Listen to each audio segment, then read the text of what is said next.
tragédia de Brumadinho, que aconteceu em janeiro deste ano, com o rompimento da barragem de Córrego Feijão, deixou mais de 200 pessoas mortas e ainda corpos debaixo da lama. A tragédia, além da questão das vidas perdidas, tem também seu lado dos prejuízos ambientais e dos imóveis que ficam nas regiões.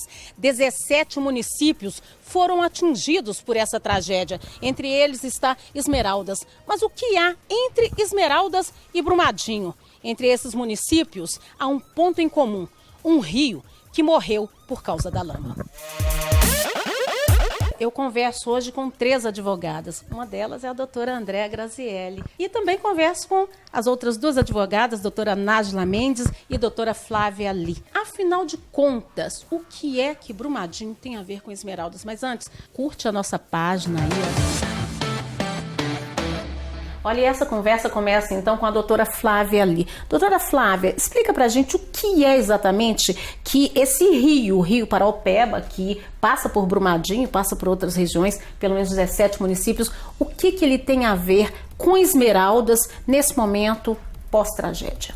Então, o Rio Paraopeba, que foi o rio mais prejudicado, que segundo os especialistas ele se encontra morto, né, devido à tragédia, ele é afluente da nossa principal bacia, que é o Rio São Francisco. E essa bacia é a que fornece toda a água potável para a região. Então acaba prejudicando tanto Brumadinho quanto a região toda ao redor e vai chegando a Esmeralda e a todos os outros municípios que precisam dessa bacia hidrográfica. Agora, para que quem está nos assistindo entenda, Esmeraldas está, se não me engano, a cerca de 59, 60 quilômetros de Brumadinho, não é isso mesmo, gente? Quer dizer, essa lama continua percorrendo, ela está instalada às margens desse rio ali, e que tipo de prejuízo que ela está trazendo? São sitiantes? São comerciantes? Quem está diretamente afetado por esse prejuízo? O risco, ele é, por enquanto, por hora, ele é incalculável, porque somente a longo prazo que as organizações, né, as entidades ambientalistas vão chegar numa conclusão de qual foi o dano específico. Por hora, o que já se pode adiantar é que, como foram aproximadamente 140 hectares de florestas devastadas, de uma biodiversidade absurdamente rica da Mata Atlântica remanescente, esse tamanho, né, 140 hectares, se equipara mais ou menos a 125 campos de futebol. Uau, então, isso é muita coisa. A extensão vai realmente prejudicar todos os municípios enquanto a lama, enquanto os rejeitos, eles se locomoverem. Essa locomoção não dá para prever quando que será o fim derradeiro dela. Então, ela vai estar em constante movimento. E aí, enquanto ela vai seguindo o seu fluxo, ela vai matando toda a plantação aquática, ela vai matando todos os peixes, ela vai tornando a vida do rio praticamente impossível e ela vai prejudicando os ribeirinhos, os sitiantes, porque os animais não podem beber daquela água, não se pode comer o peixe que vem daquele rio. Então, realmente, os danos são incalculáveis por essas questões, sem contar que todo o solo ao redor vai se tornar infértil. O que quer dizer que nós estamos falando aí de um local em que as pessoas também vivem da horticultura, né? Agropecuária e pecuária. Então, diretamente, o consumo totalmente prejudicados pela contaminação do ferro. Certo. E sem previsão de tempo. Isso não tem como prever por quanto tempo essa contaminação persistirá. Os peixes também morreram na região? Os peixes, toda a biodiversidade aquática foi comprometida. Inclusive o cheiro na região, né, é muito forte, prejudicando toda a população também, por causa destes peixes mortos. Eu vou perguntar então para as outras advogadas como é que fica a questão dessas pessoas diretamente afetadas. Elas estão entrando com ações na justiça também? Sim, nós temos ali a comunidade ribeirinha, né? Todos os sítios, as chácaras situadas ali ao longo da margem do rio, não só a margem, né? Imóveis a 300, 500 metros de distância da margem, que dependiam da água do rio, como a doutora Flávia já mencionou, para animais, para plantas. Em alguns casos, eles, para tentar não utilizar a água do rio, fizeram poços artesianos, até mesmo antes do acidente, né? Usavam a água do poço para consumo doméstico. Agora também não é mais possível, porque as águas estão contaminadas. Na verdade, não foi feito nem a Vale, nem a Copasa, ninguém se preocupou, e é até uma preocupação e um pedido nosso nas demandas que estão aqui no escritório com a gente, que seja feita uma análise dessa água, porque se você pega uma amostra e já verifica a água está amarelada, a água apresenta um gosto ruim e a própria população já parou de usar. Então, quem mora no local depende hoje 100% de água mineral para o consumo, estão tentando ali ferver a água, dar um jeito para conseguir para banho, para as plantas, mas as plantas morrem quando você insiste em utilizar a água. Então, o prejuízo, igual a doutora Flávia mencionou, é incalculável. Os animais, então, eles não estão tomando essa água também, como a doutora falou, né? Não. Os animais também têm que comprar água para os animais? Não, água de caminhão? Ela está fornecendo os caminhões-pipa, né? Mas nem sempre chega. Em algumas situações, quando falta ali, eles tentam se virar mesmo com a água do rio. Aí tenta ferver, tenta deixar a água parada para ver se a substância, né, deposita no fundo. Mas não tem solução. Aquelas pessoas que possuem chácaras, sítios para passeio de fim de semana, elas reduziram o uso, né, do local. Os parentes já não vão mesmo, porque o intuito na maioria deles era a pesca, era aquele convívio social que tinha com o rio. Inclusive nos processos que nós temos hoje, eles estão carregados de fotos, de imagens, ou dos proprietários, ou dos parentes, dos filhos, todos que tinham aquele convívio. Eu até acho interessante a gente mencionar aqui, foi até a primeira pessoa que nos procurou. Sim. O nome dela, Nájila? Fugiu, Dona Inácia. Ela veio assim, mas num choro que ela chegava a soluçar, né? Porque ela preparou um caminho para chegar até o rio, um corrimão que apoiava para poder descer e chegar até o local, e pescava todos os dias. Então o rio... Para subsistência ou para venda? Não, para a saúde dela. Olha era aquilo só. Ali que ajudava na depressão, era aquilo ali que ajuda. Assim como muitas histórias que nós escutamos aqui. As pessoas adquiriram terreno lá, construíram a casa na medida do poder aquisitivo de cada umas mais simples, umas mais bem elaboradas, mas todas tinham o único intuito de usar o rio como lazer, para pesca, para família, para receber, e hoje isso tudo acabou. Com isso, então, doutora Nájila, há uma desvalorização, pelo que eu estou vendo, além da questão ambiental, há uma desvalorização das áreas, das chácaras, das propriedades, não é isso? Já existe uma ação civil pública que foi proposta pelo Ministério Público em razão desse desastre. Nessa ação civil pública, o objetivo dela é apurar a responsabilidade civil da Vale com a sua consequente condenação. Nessas pesquisas já consta essa questão da desvalorização imobiliária desses imóveis ribeirinhos.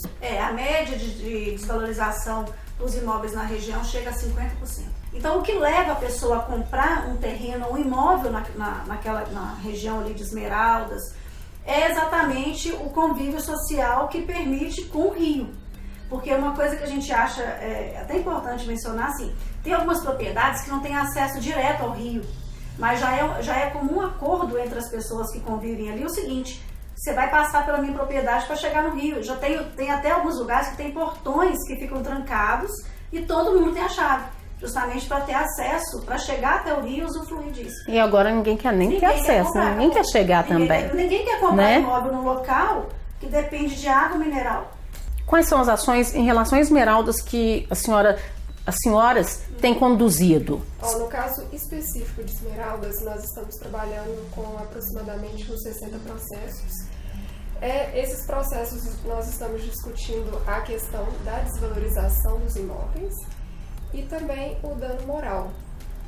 Que é mais subjetivo, né? É subjetivo. Depende de certas peculiaridades, porque cada caso é um caso específico. Tem aquela pessoa que entrou em depressão, tem aquela pessoa, né, que estava criando ali peixes, né, para ter realmente uma atividade comercial, tem tudo isso, né? Nós temos um caso também interessante de um senhor que ele apresentou uma melhora no tratamento de arritmia cardíaca dele. Tudo isso em relação à moradia, ao convívio ao social. Convívio. O interessante, o que a gente aconselha é para que todos os moradores que se sintam prejudicados, lesados ou que tenham tido a vida ou a rotina alteradas em decorrência ao acidente, seja direta ou indiretamente, que eles procurem um advogado e se informem a respeito, porque cada situação é uma situação. E aí, mesmo que em distâncias maiores, os reflexos aconteceram, né, nessas outras cidades, conforme a gente conseguiu explicar. Então, o ideal é que cada um procure orientação jurídica e relate sobre o caso. Olha, a minha vida era dessa maneira, a minha vida passou a ser assim. O meu imóvel, eu já fiz uma pesquisa prévia, verifiquei que antes o valor era aproximado X de mercado, passou a ser Y. Olha, a vista que eu tinha da minha janela era esta. Tem essa aqui, olha, fotografia, meus familiares vinham para cá aos finais de semana. Agora eu abro a minha janela e me deparo com um vale de lama. Então, cada situação, olha, eu estou adoecendo por estar passando por esses problemas. Eu tinha intenção de morar aqui um dia, não terei mais condições de morar. Ou eu cultivava isso, não consigo cultivar mais, eu usufruía da água, não usufruo mais. Então, o que a gente coloca realmente aqui para a população é que procurem por seus direitos, ainda que a Vale negue. Porque às vezes acontece dos atingidos procurarem a Vale, e a Vale ela estabelece alguns critérios administrativos para propor essas indenizações administrativas. Ou seja, sem que a pessoa procure a justiça, a Vale, em algumas situações, ela está se propondo a indenizar. Mas ela tem os critérios próprios para isso.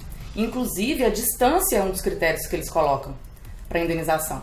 Então, que essas pessoas não se sintam satisfeitas apenas com a resposta da Vale, que elas procurem orientação jurídica, porque não cabe à Vale decidir quem tem direito ou não. Isso quem decide é o Poder Judiciário. E o dano ambiental não tem barreiras, né, gente? Exatamente. Não tem barreiras, não tem fronteiras, não tem limite. Tempo, né, também. Os danos eles podem se propagar no tempo. Então, até a questão da prescrição, o que é a prescrição? É o tempo que a pessoa tem para entrar com aquela ação. Em algumas situações, essa prescrição ela pode até ser estendida, porque os danos eles vão se propagar ao longo do tempo. Então, o dano moral, por exemplo, tem a prescrição própria, o dano material tem a prescrição própria, mas o dano ambiental vai ser realmente pela perpetuação que as pessoas vão perceber os efeitos. As senhoras acreditam que tem gente que não sabe que tem esses direitos, porque está muito distante lá do local do rompimento? O que acontece? A Vale, ela delimitou inicialmente 1 quilômetro do local do acidente. Quem mora nesse percurso de 1 quilômetro até do local do acidente, 1 quilômetro, tem direito a algumas indenizações administrativas que a Vale está efetuando os pagamentos até de forma muito simples. A documentação exigida é simples e não tem maiores problemas para receber, não. E com essa divulgação desse perímetro de 1 quilômetro, frisando também que a perca, o dano material, essa desvalorização do imóvel, a Vale não está se dispondo a pagar, mesmo para esse pessoal aí, para essa turma que reside nesse perímetro aí de 1 quilômetro, não. Nós tivemos situações de pessoas lá que tinham hortas, que chegavam a vender quase R$ 1.000, R$ 1.500 por fim de semana, principalmente em época de feriado, porque os sítios da região ficavam cheios de visitas, então eles vendiam muito. Outra situação é depósito de material de construção, fábricas de blocos, que na região ali tem muita. O pessoal comprava muito bloco para construir as casas, que ali ainda tem um grande número de lotes que as construções estão sendo erguidas. Tudo suspenso. O lençol freático está contaminado, então, naquela região? Sim, pelo ferro. Pelo ferro. Pelo ferro. E aí, além das questões de saúde relacionadas às doenças intestinais, ainda tem a questão da contaminação do ferro. Porque até mesmo as entidades ambientais não sabem precisar quais são as consequências da contaminação pelo ferro por causa da quantidade. Ainda não terminaram esses testes, né? Então, o ideal realmente é que não se consuma daquela água em hipótese alguma. Tá certo. Eu quero agradecer, então, a presença das advogadas aqui na nossa coluna, né? E quero agradecer a você também que está assistindo a gente. Dá um like pra gente, olha, canal do YouTube, até ocorrer 24 horas. Obrigada pela companhia.